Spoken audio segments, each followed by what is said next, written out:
तो राहुल गांधी की भारत जोड़ो यात्रा 23 दिसंबर को फरीदाबाद पहुंचेगी और राहुल गांधी शाम करीब 7 बजे फरीदाबाद में बड़कल फ्लाईओवर के पास गोपाल गार्डन में एक जनसभा को संबोधित करेंगे। इसके लिए कांग्रेस के नेताओं की तरफ से तैयारियां शुरू कर दी गई हैं। आयोजन स्थल पर करीब 10,000 कुर्सियां लगाई जाएंगी। कांग्रेस के नेताओं का कहना है कि राहुल गांधी की यह सभा रैली के रूप में न होकर के नुक्कड़ सभा के तौर पर की जाएगी।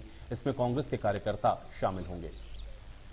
राहुल गांधी की भारत जोड़ो यात्रा लगातार जारी है और ऐसे में 23 दिसंबर को फरीदाबाद पहुंचेगी। फरीदाबाद में इसके लिए तमाम जिम्मेदारी सभी को दे दी गई हैं और कार्यकर्ता से लेकर नेता इस तैयारियों में जुटे हुए हैं। और राहुल गांधी शाम के 6 बजे, जहां हम खड़े हैं, करीब 6 बजे शाम को पहुंचेंगे और एक नुक्कड़ सभा कहें या कार्यकर्ताओं को संबोधित यहां करेंगे। मैं आपको तस्वीर दिखा देता हूं कि इसके लिए देखिए यहाँ तैयारियां शुरू कर दी गई हैं। चूंकि 23 दिसंबर को राहुल गांधी यहां पहुंचेंगे और ये फरीदाबाद विधानसभा का एरिया है जहां ये जनसभा को संबोधित किया जाना है। चूंकि जिम्मेदारी यहां लखन सिंगला जो कांग्रेसी नेता हैं उनको दी गई है, वो तैयारियों में जुटे हुए हैं। किस तरह की तैयारी और किस तरह का जोश है सिंगला साहब? सबसे पहले तो मैं भूपेंद्र सिंह हुड्डा जो पूर्व मुख्यमंत्री हैं, राज्यसभा सांसद दीपेंद्र हुड्डा जी का और कांग्रेस अध्यक्ष उदयवान जी का, शक्ति सिंह गोहिल जो हमारे परिवार, उनका धन्यवाद करना चाहूंगा कि उन्होंने हमें इस यात्रा में शामिल होने का मौका दिया, इस यात्रा के अंदर हमें आने का मौका दिया और उन्होंने, उनकी ही वजह से आज फरीदाबाद से ये यात्रा जारी है और हमें राहुल जी के दर्शन करने का सौभाग्य मिलेगा, उनकी पद यात्रा में शामिल होने का सौभाग्य मिलेगा। हमारे लिए बहुत बड़ी बात है। इसको सद्भावना यात्रा भी कहा जा रहा है, पार्टी से अलग इसे देखा जा रहा है, क्योंकि भारत जोड़ने की जब बात हो रही है, लेकिन मुद्दों को भी साथ के साथ उठाया जा रहा है। चाहे बीजेपी पे हमलावर कांग्रेस दिखाई दे रही है, क्या इस तरह के इस माध्यम से हमलावर दिखाई देंगे आप? ऐसा है कि सबसे पहले तो ये यात्रा फिरोजपुर झिरका से रिसीव होगी, वहाँ से नूह से सोना, सोने से पाली पाकल मोहम्मदाबाद, नवादा होती हुई ये बीके चौक से नीलम चौक से 89 विधानसभा में एंट्री करेगी। वहाँ से हम लोग रिसीव करेंगे। रिसीव होने के बाद जहाँ राहुल जी की यात्रा खत्म होती है, वहाँ पे एक वो अपने जो कार्यकर्ता साथ चलते हुए यात्री साथ चलते हैं और जो हल्के वाइज लोग होते हैं उसे कहते हैं हम कार्यकर्ता मीटिंग या नुक्कड़ मीटिंग। उस मीटिंग को यहाँ कार्यकर्ताओं को संबोधित करते हैं, आगे की रूपरेखा के बारे में जानकारी देते हैं। वो तैयारी हमारी इस गोपाल गार्डन के अंदर है। ये करीब 2 एकड़ का है गार्डन है, 2-2.5 एकड़ का है और इसके अंदर करीब हम 10,000 की सीटिंग करने जा रहे हैं कुर्सियों की और यहाँ पे एक भव्य उनका स्वागत होगा, भव्य यहाँ नुक्कड़ मीटिंग का एक आयोजन होगा। अच्छा, भव्य तो आप इसे बता रहे हैं, स्वागत भी भव्य होगा, लेकिन बीजेपी तो कह रही है कि कांग्रेस में तो फूट पड़ी हुई है, रोजाना एक दूसरे से लड़ाई देखने को मिलती है नेताओं की, तो कहाँ जोड़ पा रहे हैं आप? आप कांग्रेस की बात करने से पहले भाजपा अपनी गिरावान में झांके। अरविंद शर्मा सांसद कुछ ना कुछ रोज सीएम साहब के बारे में बोलते रहते हैं, रोज भागे मनीष ग्रोवर के पूर्व मंत्री के बारे में बोलते रहते हैं। ऐसा कुछ नहीं, कांग्रेस एकजुट है।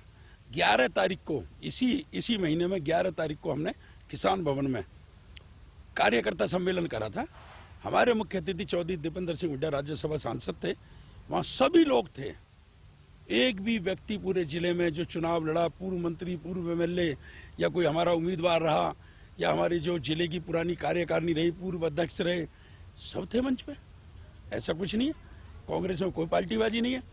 सच्चाई ये है कि पूरे हिंदुस्तान के अंदर सन 47 में देश आजाद हुआ, आजादी से आज तक ऐसा कोई नेता नहीं हुआ पैदा जिसने 3500-3600 किलोमीटर की पदयात्रा का संकल्प लिया हो और 2000 किलोमीटर पदयात्रा पूरी कर ली हो, जो 100 दिन से ऊपर चल लिया हो और जिसने लाल चौक पर झंडा फहराने की कसम खाई हो, वो है तो एकमात्र राहुल गांधी जी हैं।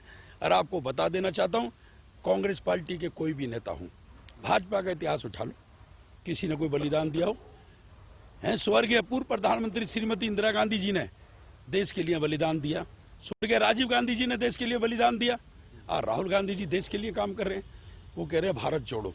भारत टूटा पड़ा है, भारत के अंदर जगह जगह उन्माद फैला पड़ा है, भारत के अंदर हिंदू मुस्लिम झगड़े पनप रहे हैं, जातिवाद का नारा दिया जा रहा है, क्षेत्रवाद का नारा दिया जा रहा है, परिवारवाद का नारा दिया जा रहा है।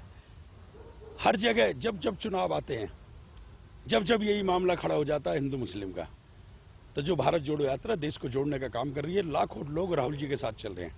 लाखों लोग तो राहुल जी के साथ चल रहे हैं, जिस तरह आप ये एकजुटता भी दिखा रहे हैं, लेकिन क्योंकि मुद्दे जब उठते हैं तो उसके बाद में सवाल अगला राजनीतिक पार्टी के तौर पर यह भी है कि ये वोटों में तब्दील नहीं हो पाती है, क्योंकि लगातार बीजेपी स्टेटों में जीत रही है, सेंटर में जीत रही है। ऐसा नहीं है कुछ भी। हिमाचल में हम जीते, बिहार में ये बुरी तरह हारे, उत्तर प्रदेश में ये बुरी तरह हारे। उत्तर प्रदेश में कहाँ हारे हैं सर, जीते हैं? क्यों? लोकसभा सांसद कौन बनी है वहां से, आप बताइए। डिम्पल यादव जी बनी है, एक लोकसभा सीट नहीं बचा पाए हैं सरकार बनते हुए। ये बिहार में ये हारे हैं, राजस्थान में ये हारे हैं, उत्तर प्रदेश में ये हारे हैं, हिमाचल में ये हारे हैं, सब जगह तो हारे बुरी तरह। लेकिन आपने देखा चैनलों को क्या देख रहे हैं भविष्य क्या देख रहे हैं अब कांग्रेस? भविष्य कांग्रेस की सरकार होगी 2024 में। देश में प्रधानमंत्री कांग्रेस का बनेगा, हरियाणा प्रदेश में कांग्रेस की सरकार बनेगी और भूपेंद्र सिंह हुड्डा हरियाणा के सीएम होंगे। चलिए बिल्कुल देखते हैं जिस तरह दावा किया जा रहा है वो किस तरह से आगे कांग्रेस बढ़ती है, चूंकि एक भव्य स्वागत की तैयारी फरीदाबाद में की जा रही है और इसको लेकर तमाम जो कार्यकर्ता हैं कांग्रेसी वो एकजुटता का परिचय यहाँ दिखाई दे रहे हैं। और देखना होगा कि जब 23 दिसंबर को राहुल गांधी यहाँ पहुंचेंगे तो किस तरह से उनका स्वागत किया जाता है। फरीदाबाद से देवेंद्र कौशिक, इंडिया न्यूज।